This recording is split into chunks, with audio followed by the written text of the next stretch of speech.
I started to wet the bed every night, which is obviously not what you're looking for when you're a 17-year-old about to go away to college. First, you think your life's over. They recommended that I go see a psychologist. They said I had an eating disorder, which was ridiculous. I don't know who likes salads. Bacon cheeseburger is good. I know it's going to sound crazy, but you got to relax. It's not the end of the world. You can still live the same normal life everybody else has, probably while looking better than they will eventually. Take this seriously. You can really get your health dialed in. Doesn't seem like it, but like we were saying earlier, it is an opportunity to really improve on your overall health and really take your life by the horns. It will trickle over. There will be a benefit to having this. There will be good days again. You got to stay calm. Use your judgment as to what you're going to do going forward. You really got to make a game plan. And if you want to get this under control, you will get this under control a lot quicker than you think you will.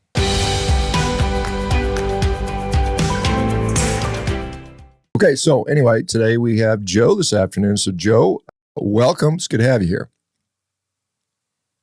I appreciate it, Dr. Baker. Appreciate you having me on. Where are you from, if you don't mind? Philadelphia.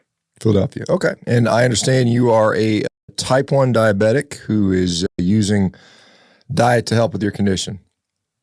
Yes, sir. Since I was 17. And how old are you now?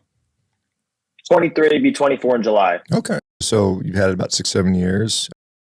Yep. How did you become diagnosed with type 1 diabetes? How did that go? So it was the summer going into my senior year of high school. I was just turned 17, just got my wisdom teeth taken out that August. So follow September, there's some symptoms when you get your wisdom teeth taken out. You're not feeling your best. You lose some weight.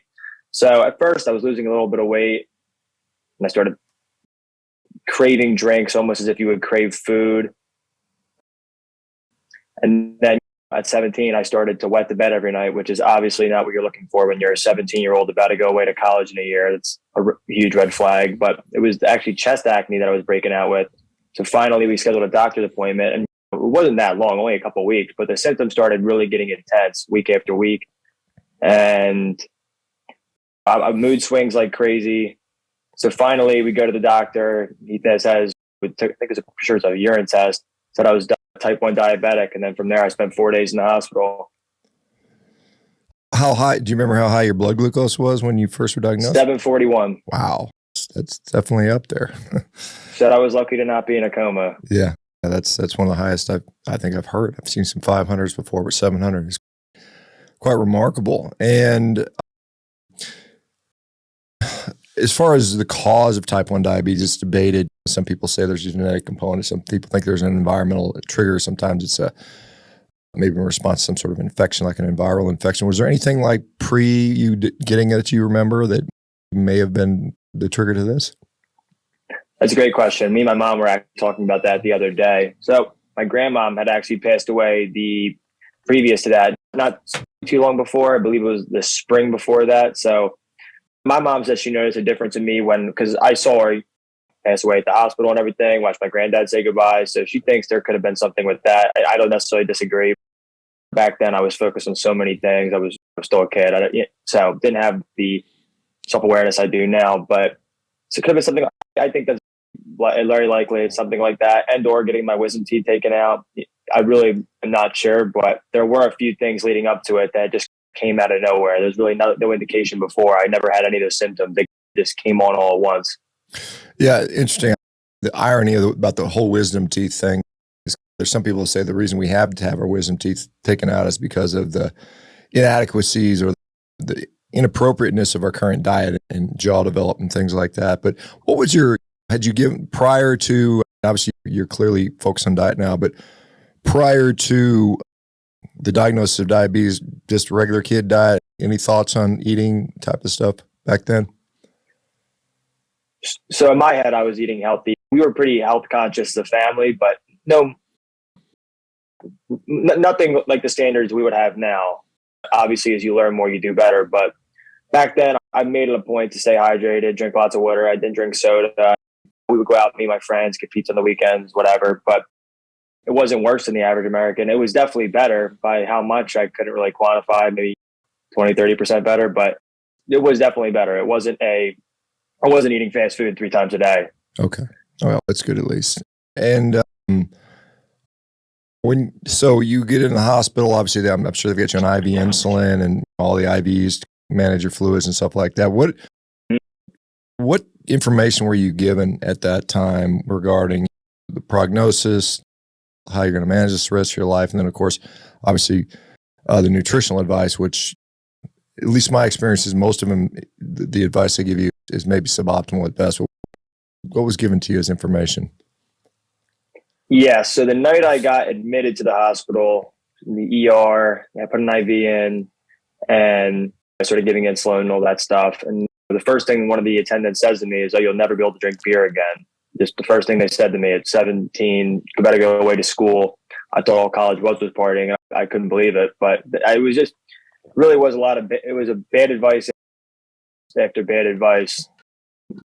They were giving me insulin, trying to get my blood sugar down. Then it starts to go low. So they want to bring me up with Diet Coke. And my mom was telling them Diet Coke is made so your blood sugar doesn't really spike. So how's that really going to work? They want to give me watered down Diet Coke. Eventually they gave me apple juice, started bringing me back up. The meals were not great, super carb heavy, nothing like what I would recommend anybody to eat now. But it was, the advice wasn't great, but also you don't really know what to do while you're in there, because you're so tired. You want to leave. You're there for days. You're there supposed to be the expert, supposed to have your best interests in mind. So you think what they're doing is helping you out, but not really. Yeah. And you don't I don't know how many 17-year-old kids really have much of a comprehension of what diabetes even is, whether it's type 1 or type 2. Did you have much, when you heard this, what did you know about it at the time? And what was your sort of impression of what diabetes was about? I actually had a grandmother who was a type 2 diabetic. So I had watched her taking, and she unfortunately didn't take super great care of herself. So she was taking needles every day. She had a lot of issues with her health. And I knew that was a lifestyle, but I knew type 1 was worse. And I knew that it meant a lot of needles for the rest of my life. So I was aware of what it was just because my grandmother had it. And my mom had worked in healthcare for forever. So I was aware. And so when you had this diagnosis, what were you thinking?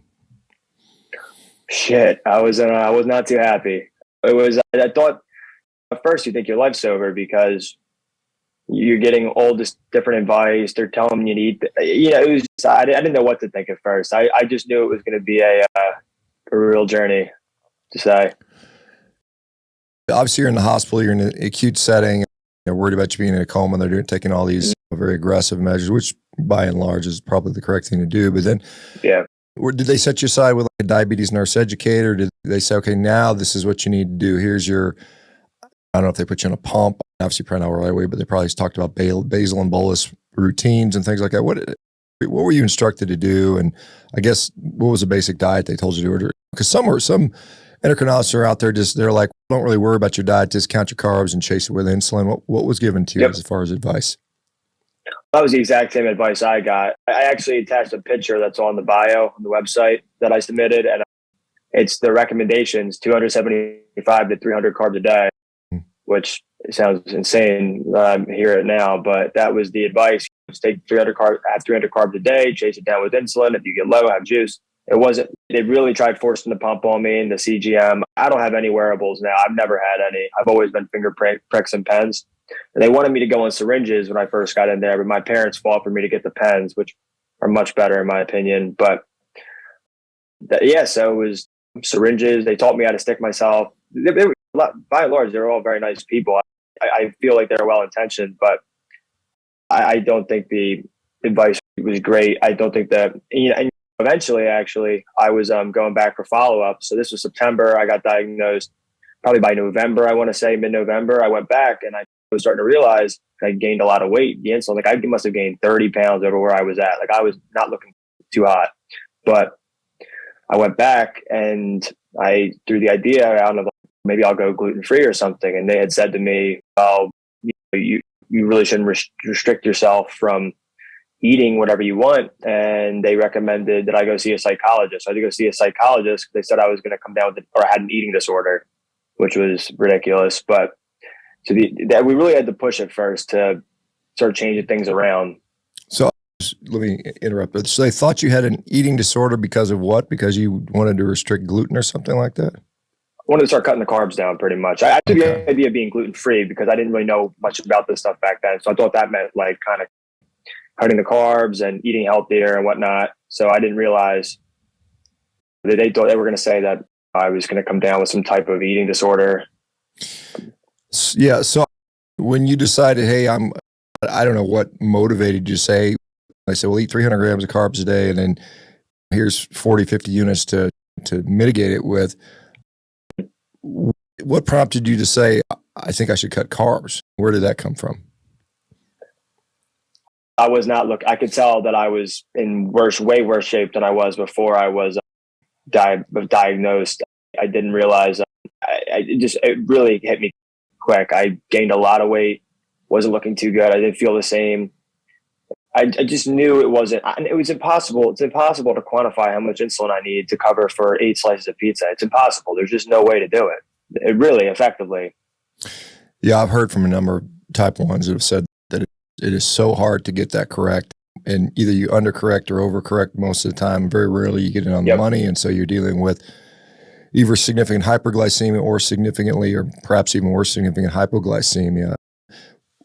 How do you so as you were learning before you got into a more lower carb approach, what was your day-to-day like? Was it a lot of just ups and downs and ups and downs? Was that how you were doing?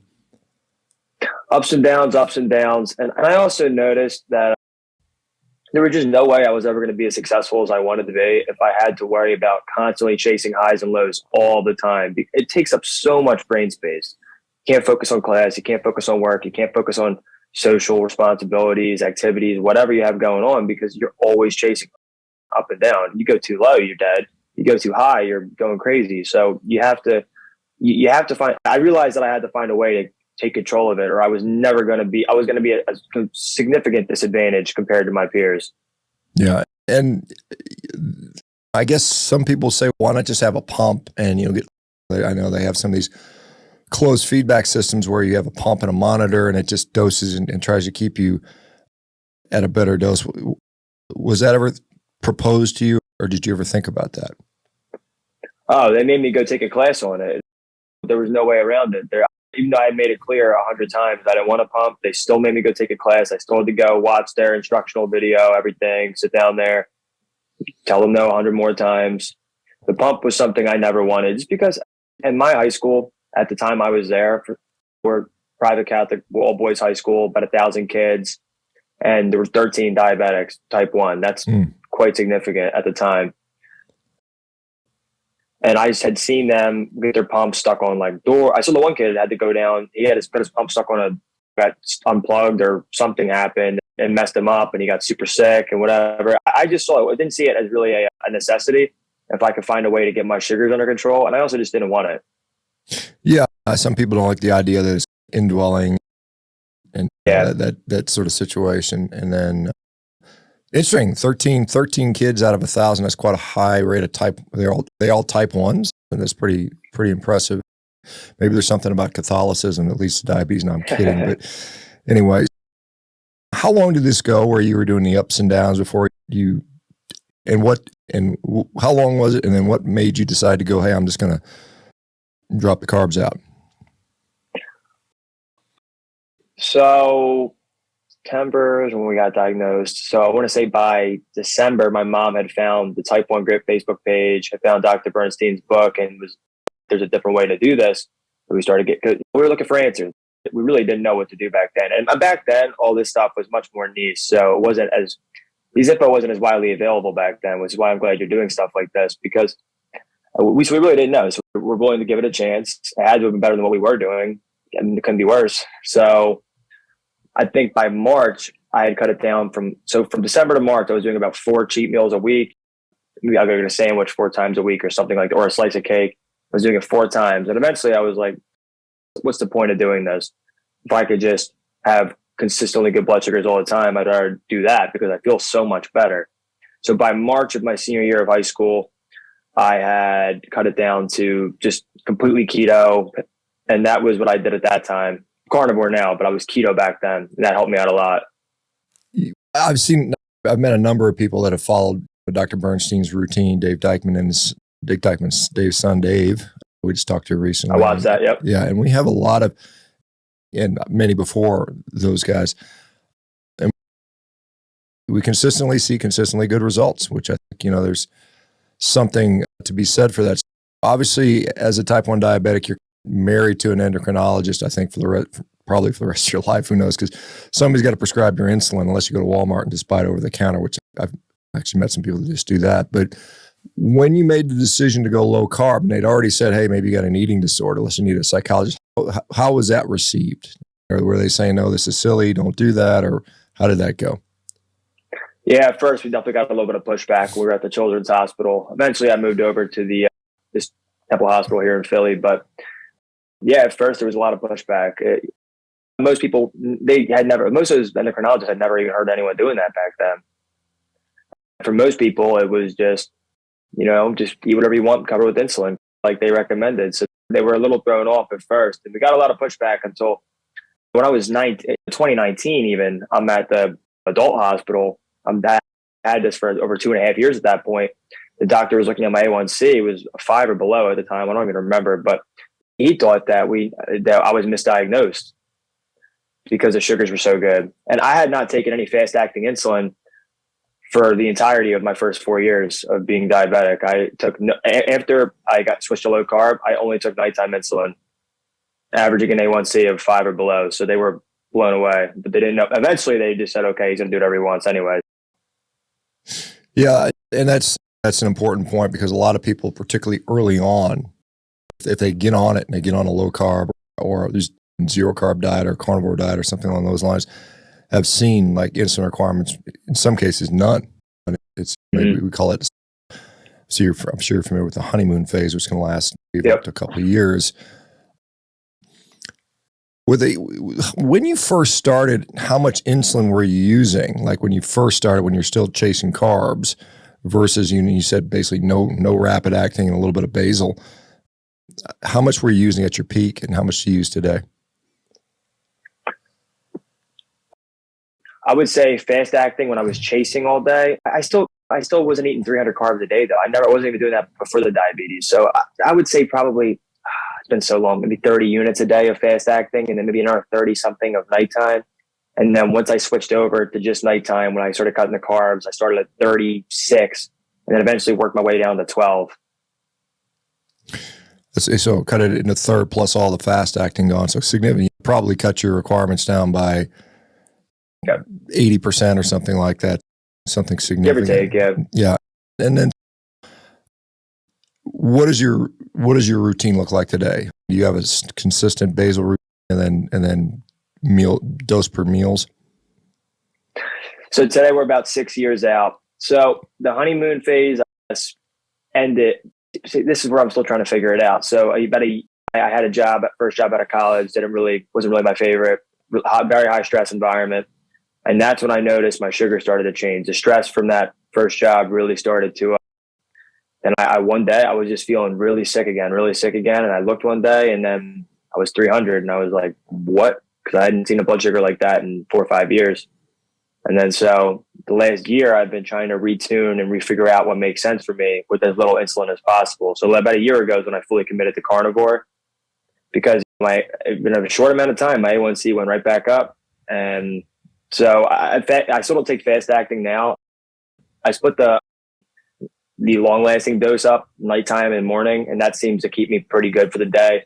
Probably give or take 40 units a day of that. 40 units, zero fast acting, so still significantly less than where I was at in the beginning.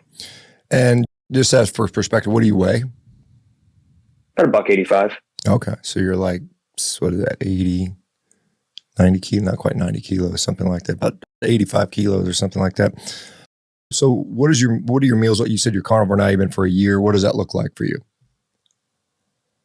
Yeah, a lot of eggs, a lot of ground beef, a lot of steak, chicken sometimes. Chicken's not my favorite. I will eat, I don't know if you're familiar with keto bricks. They're pretty good. I think that they're whey protein. They're low carb. They're usually pretty good to get. I'm mostly like to lift weights and everything, so I try and maintain some kind of size. So they're good to get calories in and whatnot. They're pretty low. They don't spike you really. They go slow up. So I like those. But past that, it's pretty much just, ground beef, steak, stuff like that. Nothing. I like the jerky stuff too. But that's pretty much it. Yeah. I just ran into Robert Sykes, who is the sort of the owner and founder of the Keto Bricks company in Austin this weekend. He'll be happy to hear cool. that. He'll be happy to hear that. And so he's doing very well.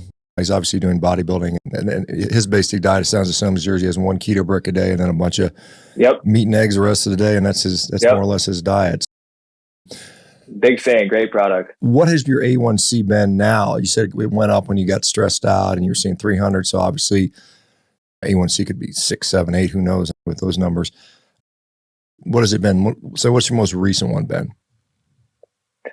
Now we're back down to about 5.5, but it's been the trend's going downward. The trend's going downward. So I think of 5 A1C. It's pretty realistic now for a couple months down the road. Originally I didn't realize I should split up my long-lasting doses. So once I started doing that about a month or two ago, I really started taking it down. So about 5.5 right now. Yeah, and again, that's a non-diabetic hemoglobin A1C for people that are wondering. And there's no endocrinologists that recommend a goal of that low. They typically say, let's keep it under 7 or 6.5, or even the American College of Physicians between 7 and 8, which I think is almost criminal in my mind to tell people to keep their numbers up there. Absolutely. Do you find, like you said, when you have a type 1 diabetic, you effectively need to act like a pancreas, and there's a lot of work that goes in it. It's just like if somebody told you had to physically think about breathing, and your brain wouldn't automatically tell you to breathe, and you had to think about breathing every time, you'd be exhausted very quickly trying to regulate how quickly you breathe for different situations. And just like your pancreas, you have to account for how much food you have, how much exercise you do, how much sleep you've gotten, how stressed you are. If you've got a cold, all these different variables have to change that. And so it can be very mentally tiring to try and manage that. How much easier is it to manage now on a carnivore diet versus, say, like I said, when you started out with maybe a higher carbohydrate diet? Not even comparable. Not even comparable. Once you really get it down and know what you like to eat, and you get your feeding windows down, what time of the day you like to eat. I'm also in real estate, so my schedule's pretty flexible. So I am fortunate that I can kind of build my day around what I need to do as well. So that does help. I could understand if you had other jobs, maybe it'd be tougher to manage. But for me, I check a couple times throughout the day as things are going on, but it still stays pretty stable. So I'm pretty confident in where I'm usually pretty confident it's not going to go super high, way higher up or down. I'm usually confident it's going to stay around where it's at unless I eat something or else whatever. So I'm usually the mental stress is pretty low these days from doing it. So I would definitely recommend. It's not worth eating a slice of cake to then cause yourself mental turmoil for 3 days. Yeah, a lot of people, and this is a thing you see particularly with kids, and kids, type 1 diabetic kids generally have the worst A1Cs, particularly teenage kids, because people say, well, it's unfair to deprive your kid of all the other things that other kids eat, like the cookies and cakes and birthday parties and sodas and pizzas and all that stuff that we typically think about kids. And my opinion is, if you wouldn't eat yourself, why would you feed your kids? But we still have this sort of, well, they're just kids, let them be kids and let them eat all this Halloween candy and crap. How, because you were 17, so finishing high school, going into college, how challenging was it to be going into college and maybe knowing, hey, I can't do this stuff like all these other people are doing? Was that hard for you? No, you have to own it. Your biggest weakness could be your greatest strength too, right? You have to own it. The fact that you have to take such meticulous care of your blood sugars all the time, I think it translates over in other parts of your life too. I think it really helps you stay on top of things for work or exercise or everything else, relationships. You get pretty good at managing. If you if you're willing to take on the task, I think that's a benefit. I think you just have to lean into it. You're going to be a little bit different than everybody else, and that's okay. It's not necessarily a bad thing. You have to just embrace it. It's not going to go away. You have to just deal with it. So, and you know what, man, if you own it, and I went to an all boys high school, right? So you get made fun of for everything there, which I think was a good thing, because if you can't joke around about it too, then you're going to have a tough time going through life. I think I was lucky in that sense that I went somewhere where they would, bust on you a little bit. I think it was good. I think it wasn't too bad, honestly. Yeah. I mean, not to go too far off topic here, but it does seem like we're getting in a situation where people, everybody is very easily offended and doesn't want to be, I guess, taken offense to, and come from a time where, yeah, you just had to suck it up and get over it. And that sort of toughened you up for the rigors of life, which invariably happen. You're always going to have difficult things to deal with. And so having that mental fortitude and someone going through a little bit of challenge and adversity is always seems to be beneficial. Some of the most successful people in the world have had to overcome great adversities to do so. And so, agreed. How, you said you started lifting, how has this impacted? I guess I'll back up a little bit. I want to say that even though you've got this disease that no one would ever want, no one would ever wish to develop type 1 diabetes, but now you have it, you own it, but it can be almost a blessing in disguise, because now you are probably going to avoid, particularly if you're conscientious about, avoid all those potential negative things that a lot of the people that don't have diabetes don't worry about. And they're like, I'm just going to eat junk and I'm not going to care about it. And then maybe they become obese, or they develop whatever, dementia down the road, or heart disease, or all these things. And so you are probably more so than just about anyone else, because you have this just staring you down the face every day, that you just got to say, hey, I'm just not going to go down that route. Do you ever look at it as this is almost an advantage at sometimes? It's absolutely an advantage. All the worst things that happen to you are usually an opportunity, I believe. So pressure is a privilege, right? It's an opportunity. If you can be the guy who has a really shitty carb hand dealt to him, right? And you can be the guy and you take it, like, all right, I'm going to own it, I'm going to run with it, and I'm going to make this my own, then you could really have an advantage in life. You really get an upper hand from doing that. It makes, like you said, the mental toughness is a huge advantage. And now I know how my body reacts. Like, most people, if they ever had a low blood sugar, that are non-diabetics, or they would have no clue what's going on. They think they're disintegrating. Like, I can feel my body out. Like, I really know what my body wants to, because I've had 6 years of highs, lows, everything. I've seen it all. I think it's a huge advantage. I really do. While you were, and again, I keep, not to keep going back to this, but when you were back in the days, the early days of diabetes, when you were fluctuating so much, how did that affect you mentally? Could you tell, could you notice when your blood sugar was changing? Did it change your mood as well? Yeah.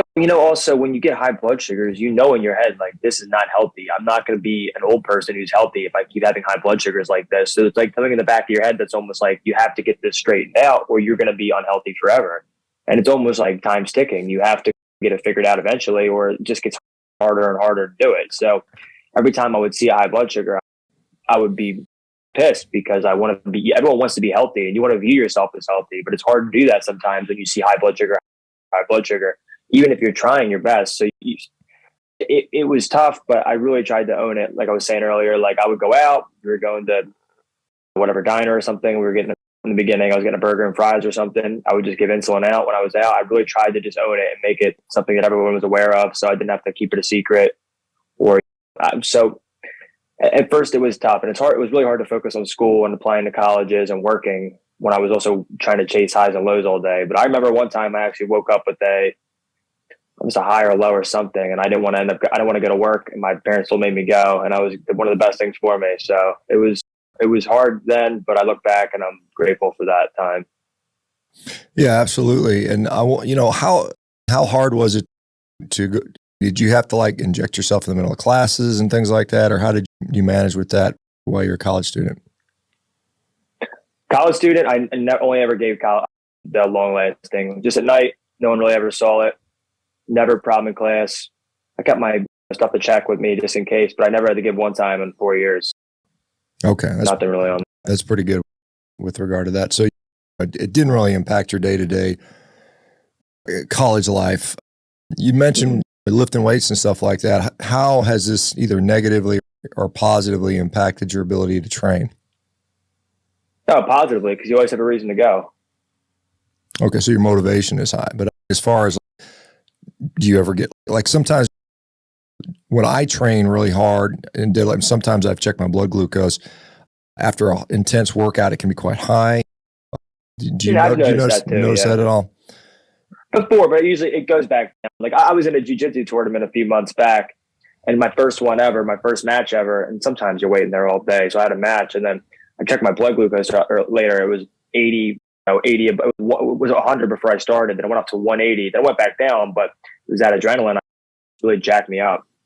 Yeah, that's something I've seen that because I do jujitsu as well. And when someone's trying to strangle you, that's pretty stressful. There's a lot of adrenaline that's being released. And as we know, adrenaline is one of the kind of regulatory hormones that drives glucose out. It flushes it out of the liver by breaking down the glycogen in your liver. And so you get that for that. Do you have other diabetics that are maybe type 1 or type 2 that you interact with on a daily basis? And have any of them ever asked you about how you, because hemoglobin A1C of 5 for even a type 2 diabetic, but particularly a type 1 diabetic, is very uncommon. So did anybody else reached out or sought out after you to ask what you were doing? I don't really know too many other diabetics personally. But people do ask about, especially if you go out on a first date or something and you're eating a burger without the bun or whatever. People do ask, but never. It's really bad. I think people do ask for, like, they want to cut fat a little bit or something, how to, like, some diet tips, which I'm happy to give out just based off my own experience, because I definitely think the carnivore helps you get shredded quicker. But so I've had people ask questions about diet stuff and whatever, but never really anything about diabetes that often. Maybe one off here and there, but mostly not. People are curious though when you're doing stuff differently. Yeah, you mentioned Type 1 Grit. For those who know, is a Facebook group for, I guess it's mostly kids with type 1 diabetes that kind of follows this Dr. Bernstein protocol, which is clearly low carb. And we're still trying to get him on for an interview, and hopefully we'll get him on soon. But he's up there. I think he's in his late 80s right now. Yeah. But he's still working, which is pretty amazing. He's a type 1 diabetic for 60 some years, probably the oldest living type 1 diabetics around. Do you still participate in that community, or are you got too many other things going on? It's always mostly been my mom, and then she relays information to me, but I do browse through every now and again. And when you start interviewing people from there, I have watched a few when I'm on the road for work or whatever, but so I'm just as active as I've always been. If I have a question, I will post in there. Not often do I have a question. Maybe when I went abroad, I had a question, so some recommendations and whatnot, but mostly my mom sending things my way. But I do keep my eye on it. When they sent you for a referral psychologist because you had, quote unquote, an eating disorder because you wanted to restrict carbs somewhat, what were they concerned about? What were they telling you was going to happen if you didn't eat carbs? They didn't want me to don't limit yourself.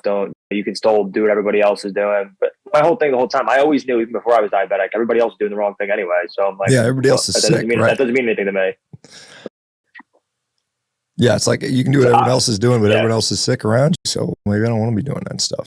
But the doctor was sick telling me stuff. Like, were they concerned that without the carbs you're going to be always hypoglycemic, or what was it? Did they mention anything like that? And what has been your experience with the frequency of hypoglycemia? Is it something you deal with very often on carnivore? They were concerned, but on carnivore, they were concerned, but they initially claimed that they told my A1C was because I was getting a lot of lows, and they looked through my log. That was not the case. That was no longer concerned after that. But do I notice I get lows on carnivore? Yeah, I made a little cheat sheet for how much insulin I need per blood sugar. Whenever I'm taking insulin, I have it figured out how much I need. But if I want to eat something later at night and I want to up it a little bit, maybe I get it wrong. I give a little too much. It goes a little low. But I really don't get worried when I get lows, unless it's really low, like below 40. I don't really panic. I've been there before. I know what to do. It's not really a concern. And I don't necessarily think lows are a concern on carnivore, to be honest with you. It's not really something I see that frequently. And if it's a low, it's 65. It's not that big of a deal. You get it straightened out pretty quickly. Yeah, I think 65 is pretty well tolerated for most people, particularly if they're on a low carbohydrate diet and have some level of ketosis going on. But if you do have a low, how do you deal with it? A lot of people will take like a glucose tablet or something like that. What was your strategy for that? A couple sips of juice, or maybe if I'm hungry too, I'll eat one of those keto breaks we were talking about. If I'm 65, it's not like it's going down rapidly. I know it'll just go back up eventually. Maybe I'll have a little snack, or just a tiny couple sips of sipper juice or two. Check again in 10 minutes. If it seems like I'm good, go back to bed or something. If it woke me up, or just go back to what I'm doing. It's usually, and I can feel it when it's going low. So when it's going down, I can feel it. So it's usually I'll get ahead of it, but nothing. Some juice usually. How much you mentioned early on, when particularly when you're eating a more carbohydrate based diet, you're constantly having to think about adjust, dose for, correct for, overdose, underdose, so on and so forth, blood glucose. How much of your day does diabetes take up now? Not too much, honestly. I check in the morning, get my long lasting, check at night, get my long lasting. If I'm home a lot during the day from work from home, I'll check more often. But so I guess if I'm working from home and I'm just next to my testing kit, then I'll just do it because it's there. I'm just curious. But if I'm running out and about, I don't think about it at all. It's just, I'm out doing my thing. I feel good. If I don't feel good, I'll check. Yeah. And some diabetics can almost predict, particularly I'm going up pretty rapidly, I'm going down pretty rapidly. Is that something you can tell? Do you have a pretty good sense of that? Absolutely. Absolutely. I can guess where it's going to be usually based off how much I exercise and what I ate. And where it was at in the morning and where it's at throughout the day. I can get a read on it. I guess you said there was a period of time where you were in your first job. It was very stressful, and you look and holy cow, I'm in my 300. So that kind of creeped up on you. How did that had to have been surprising to you? What was going on in your mind when you saw that? Yeah. So this letting it get to where I got was my fault. I was doing really great with this throughout college, and I went through just a little rut throughout life for a couple months, 5-6 month period where I just was, I just wasn't myself. The place I was working really wasn't for me. The stress was super high. I wasn't checking anywhere close as often as I should have been. I think I stopped checking for a couple months, to be honest with you. It was pretty irresponsible on my end. I was just almost shutting away from everything else. It was a bad period. So then I was just feeling terrible, and I was getting the mood swings again. And my mom's like, maybe you should check your sugar. And I looked, and it was bad. It was back to where it was a couple years before. And I was like, oh, I gotta get back to where I was at, because this is not good. And you were still on a low carb diet even then, right? Was that fair to say? Or? Yeah. Then I was going out with my friends, getting sugary drinks a little bit here and there, just mixing one in here and there. Stuff that I really should not have been doing. It was keto, so I was eating like those almond flour cookies and stuff and whatever. They still spike you a tiny bit if you're not taking any insulin. So I was trying to act as if I was doing what I was doing before, but acting a little differently, and that kind of didn't work. And was that where you were when you decided I'm going to go full carnivore? Was that the point? Or, yeah. So you said, okay, screw it, I'm just going to do carnivore. And yep. And how quickly did you notice a difference going carnivore? And was it difficult for you to do it? It was weird. I noticed I felt pretty good on the carnivore, but the sugars didn't go down initially right away. I think my stress was still super high. Even when I left the job for about a month or two, the stress level, I just felt super stressed every day for a month or two period. And then once I got eased into my new job that I've been at for over a year now, I had some time to ease in there. The stress started going down. The sugar started going down. It was kind of getting easier to take care of things. I would say about Memorial Day of last year is when I really started to notice things were kind of getting back to where I wanted them to be. And then just now, a year later, I'm happy with where I'm at. Yeah. And so it took about that amount of time. Okay. And a lot of people will say, I can never do a carnivore diet because I like whatever. I like salad, I like bread, I like rice, I like fruit or whatever like that. How hard is this for you to do it now that you've done it for a period of time? It's not hard at all. I don't know who likes salads, but bacon cheeseburger is good. I think you can't really go wrong. It's just, you got to get used to eating things without the bun. I don't think it's that hard. And you feel full too. It's not like you're hungry all day long. You don't really need to snack. I think a lot of times people need to snack, right? Because they eat maybe like some kind of oat bar or something for breakfast. You get the insulin crash, you get hungry again, whatever. I don't really ever feel that. So I think it's perfectly sustainable to eat like this. I think it's easier. And I think the food tastes good too. And you said your mom was helping you along with the type 1 grit group and stuff like that. What was her thought when you went carnivore? Was that even within that group, is carnivore considered, oh my God, that's just too extreme, or how do we feel with that? I don't think so. She was fully supportive of it, which she's been super great throughout this whole thing. If I didn't have her looking around when I was still in high school and helping me out, I don't know where I'd be today. So I owe a lot of this to her, a lot of this diabetes success to my mom for sure. Has that impacted, just out of curiosity, has that impacted her particular diet or your family's diet in any way since you've gone on and done the low carb stuff? Yeah, my parents, no, they definitely have cut out a lot of the carbs. They eat steak a lot of nights a week now. There's no way it doesn't impact the family. And then my brother, who's 2 years younger than me, you should see him. His diet is he's on 12 eggs a day. He's trying to get huge. Steaks, the beef liver, he's on all of it. He's fully embraced it. I would say he eats about 90% carnivore, good stuff, and then 10% every once in a while I'll go out wherever. But he's got a pretty clean diet. I think a lot of it's because of what me and my parents have been doing the last couple of years. Again, as a kid, you may not have been around long enough to really have an opinion one way or another.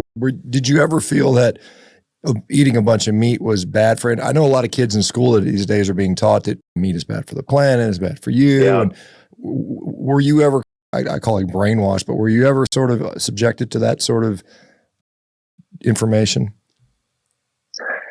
Not really. I wasn't around people who thought eating meat for every meal was the way to go. But my grandparents were from Italy. They would make a lot of meatball sausages, stuff like that. So there's always protein dishes around, pasta and other stuff. But we were always eating meat with pretty much every meal. So it wasn't that crazy. And the people I was around anyway were always pretty cool with that stuff. Yeah, now I don't know what you get when you go to school, but yeah, it's interesting, and I can't speak to every school because I'm not there, but I know there are a lot of places where they're definitely pushing the message that we should not be eating meat as people for health reasons and also to save the planet, because cow farts are apparently boiling the oceans and things like that. I say that kind of with tongue in cheek, but so is your endocrinologist or whoever's just prescribing you your insulin aware what you're doing these days, that you're eating basically only meat? And if so, have they said, oh my God, you're going to kill yourself, or what's been the thought with that? They stopped asking me questions a couple of years ago. Now we're just at the point where I show up, the numbers are good, and I leave. At this point also, I'm almost 24, so it's not like you're talking to a high school kid. Like, I guess I'm technically an adult now. At this point, we just do our thing, and I'm sure if they have a concern, they'll let me know why I'm wrong. But for the most part, they're fine now.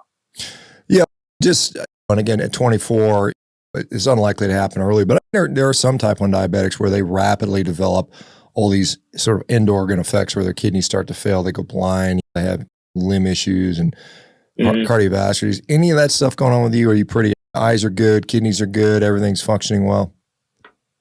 Yeah, everything's working. Yeah, that's great to hear. And then how about, you mentioned going out on dates and stuff like that. How hard has that been? Like, meet somebody and say, hey, by the way, I'm a diabetic. And has that been a deal breaker for some people, or what's the thought with that? I think as long as you're paying for dinner, they're cool. I don't think that's how big. I think you'd be all right. Very good. And so you said you're doing real estate. Are you selling homes, or what do you do with that right now? I have my agent's license, but I do mostly commercial valuations. So we work for like banks, private equity, whoever. If they would need a loan on something, we'll tell them what their property's worth. It's appraisal reports, but for big clients. So it's a cool gig. It's pretty good, pretty flexible.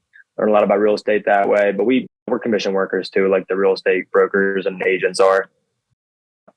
It's financial services, I guess you could call it. Was that in line with what your degree was in? Did you have like a business degree or something like that? Went to school for it. So yeah, real estate. Yep. Okay. How much, I guess this is one thing, there's some a little bit of controversy, not that much. Do you focus mostly on protein?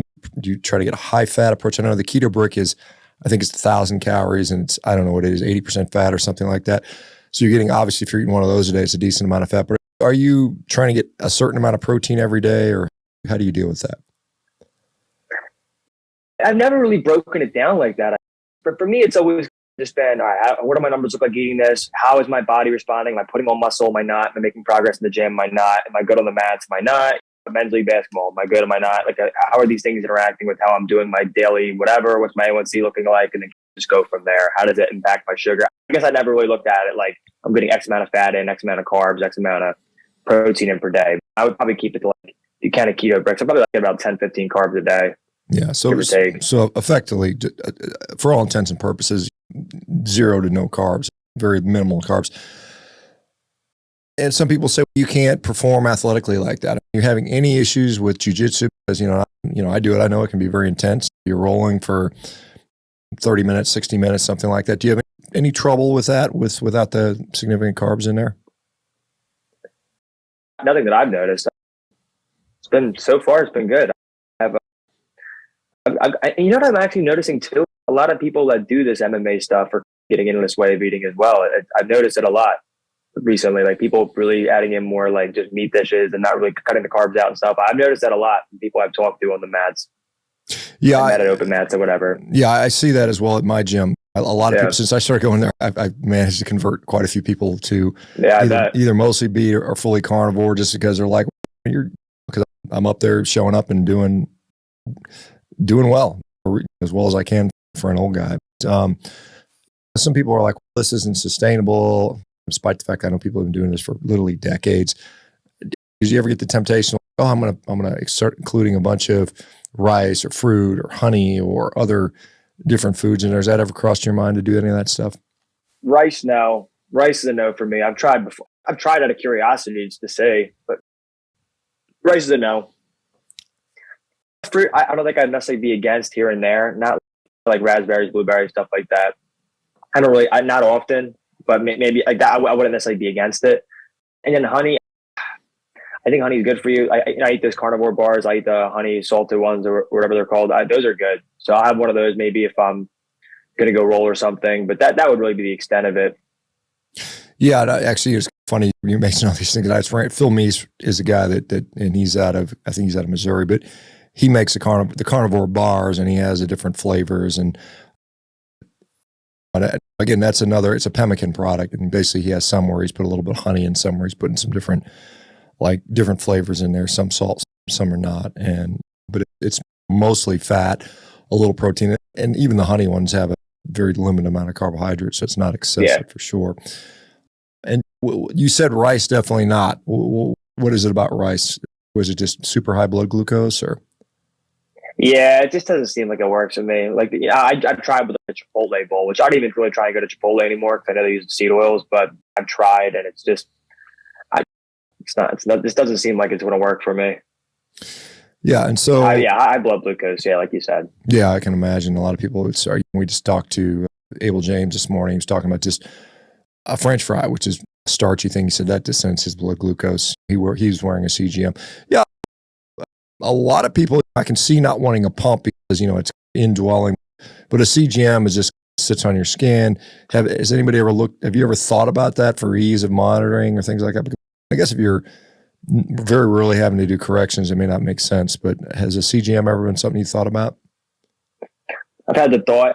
I think initially it wasn't as popular to wear it as it is now. When I first got it, I was just have the headspace where I'm just going to do this my own way and just go that way. I'm not against it, but for me personally, I'm also weird in the sense of, let's say I ate something I really wasn't supposed to eat, and now the whole next day I got to poke my finger and take a million needles. Like, I want to feel it as a reminder. Okay, this is what happens when you don't do what you're supposed to do. You have to poke your finger 55 times a day. For me, it seems like that's a good deterrent from doing things. And I still check a bunch of times, so I'm getting pretty accurate readings, I would say. It just never appealed to me. I think maybe you could speak to this. I don't know. You say you wear one? I have from time to time, yeah. Again, I do it just for other reasons, but I think it's just interesting. That's a very good point because there is a punitive nature to going off the rails, so to speak. And with the CGM, you don't have that because you get a beep on your phone or whatever. And you can easily but having to physically stick yourself 6 times over the next 6 hours to try to deal with the blood sugar issues that go up from eating, a couple pieces of pizza or something like that is just not worth it for a lot of people. Do you, as far as management outside of food, are there other things you worry about with regard to type 1? Are you focusing on sleep, regular exercise, daylight exposure, any of those things that come to mind? I like going for a walk after I eat. If I can swing it during the day, the weekend is easier, but sometimes back to back with things I got to get out for clients or people I got to talk to. So sometimes going on a 30-minute walk, hour walk after I eat is just not realistic. I wish it was. I'm not at the point right now or in my career where I can just be going in the middle of the day all the time. Some days I can, some days I can't, but walking, it's important. I like clears my head. I get a fasted walk, definitely gets the blood sugar good. Walk after you eat. I try and exercise every day for sure, whether it's the gym. Sometimes I'll exercise twice in a day if I got the time. Usually I do. Sometimes we're busier for work, so I get a little caught up. But I like to go to jiu-jitsu 4 or 5 times a week. We play men's league basketball every Tuesday. That's sacred now. Granted, we got 10 guys in the team, so we're splitting up playing time. That was not necessarily much about the exercise. That's just fun to go to, but I guess it counts. But definitely try and stay active for sure. And I think that's great advice for anybody, regardless diabetic or not diabetic. And as you may or may know, that the days you exercise versus the days you don't exercise, your insulin requirements are probably much lower on the days you exercise versus the days you don't.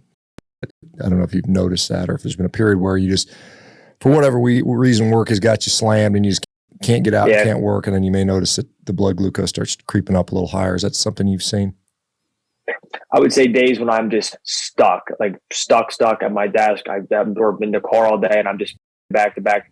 Maybe my blood sugar will average recently, maybe 105 for the day will be the average. But if I'm exercising all day and whatever, 90, 95, it's not that much of a variation, but I notice it a little bit. Not like I can't feel the difference between 95 and 105. I mean, yeah, sure.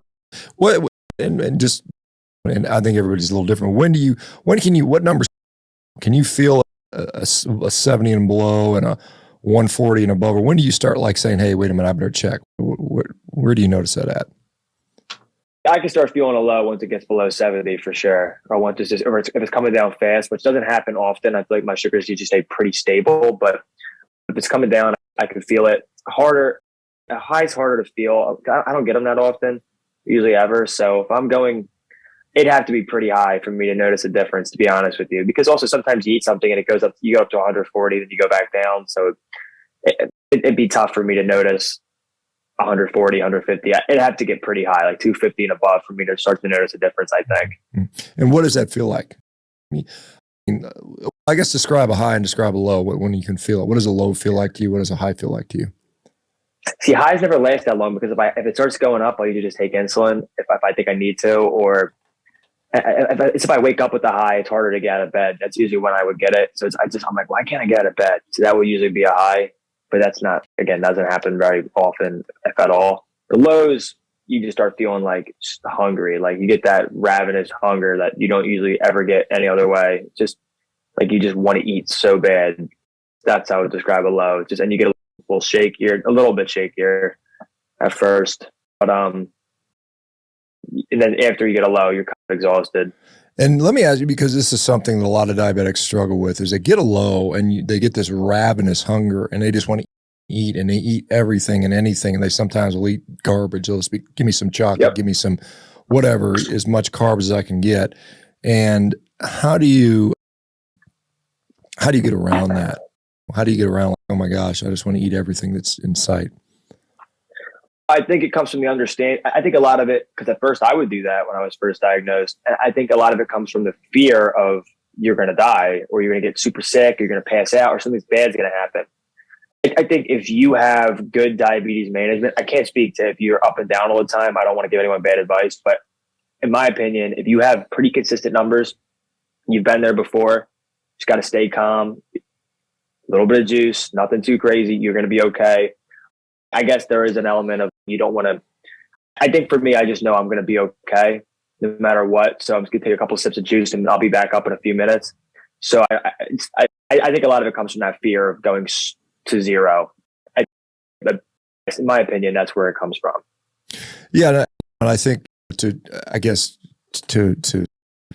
give the endocrinologist a little bit of credit, because they really don't want people to have lows, because there are people that get really sick with lows. They pass out. They sometimes go into comas and things like that. So it's not something that should be trivialized. And usually a low, almost without exception, is basically an overdose on insulin.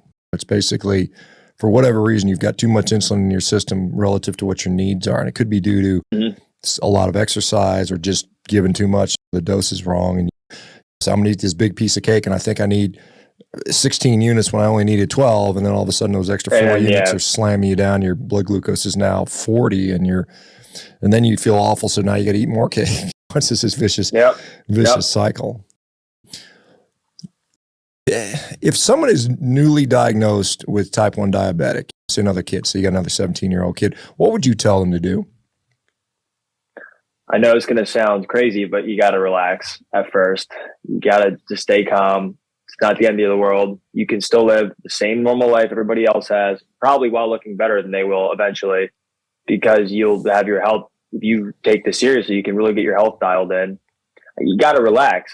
It doesn't seem like it, but like we were saying earlier, it is an opportunity to really improve on your overall health and really take your life by the horns and take accountability for everything else going on in your life. Because it's hard to have an illness or whatever it's called, an illness like this, whatever, a sickness, and take the kind of accountability for it that so many people that you've had on here do, and then not take accountability in other parts of your life too. Like, it will trickle over.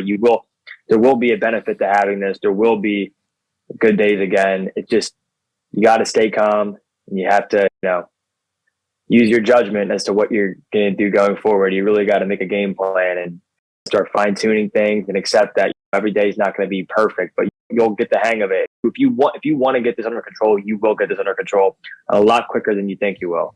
Yeah, I think that's a good set of advice there to relax, and you can have a normal quality of life, and actually maybe even a better quality of life than a lot of the people there, because you have this accountability that other people don't have, and it can be, in other words, a good thing.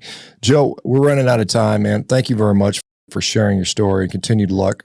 Good luck to you for what you're doing, and I'm sure this will inspire who knows how many people somewhere or another. Maybe some kid coming up right now is staring down the same sort of barrel of the gun about type 1 and scared and maybe looking for a way out. So thanks for doing this.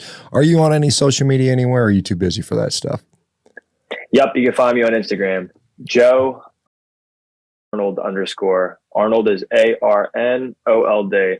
Okay, Joe _ Arnold _ All right, man. Thank you so much for doing this. Have a great, wonderful day, and good luck and continued success. Take care, man.